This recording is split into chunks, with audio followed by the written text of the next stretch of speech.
بلوچوں کے پاس ایک نظم کے سوا کوئی قدیم مواد نہیں۔ اس نظم میں آیا ہے کہ وہ امیر حمزہ رضی اللہ تعالی عنہ کی اولاد ہیں اور حلب سے آئے ہیں۔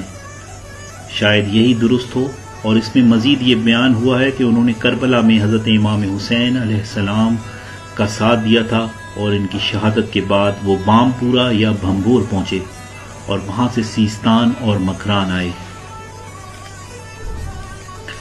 بلوچوں کا دعویٰ ہے کہ انہوں نے نہ صرف کربلا میں حضرت امام حسین کا ساتھ دیا، بلکہ ان دنوں جبکہ رسول اللہ صلی اللہ علیہ وآلہ وسلم مکہ میں بے یار و مددگار تھے، تو بلوچوں نے اپنے قبائل سے 5 بہادر منتخب کر کے رسول اللہ صلی اللہ علیہ وآلہ وسلم کی حفاظت کے لیے بھیجے۔ اس بات کا پتہ بھی ہمیں بلوچ نظم سے ہی چلتا ہے۔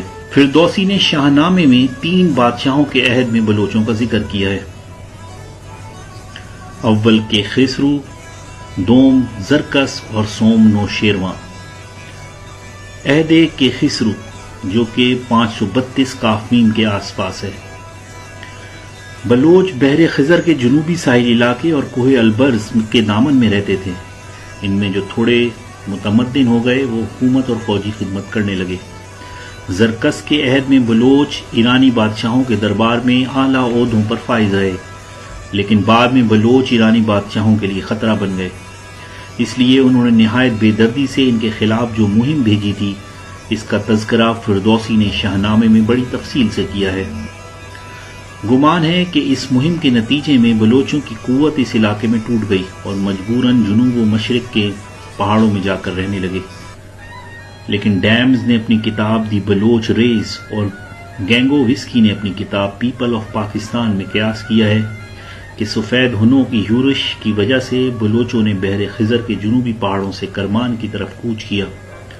بہرحال اس سلسلے میں کوئی بات وثوق سے نہیں کی جاتی کہ کرمان کے بلوچ خانہ بدوشوں کا ذکر عرب سیاحوں، مورخوں اور جغرافیہ نویسوں نے بھی کیا ہے۔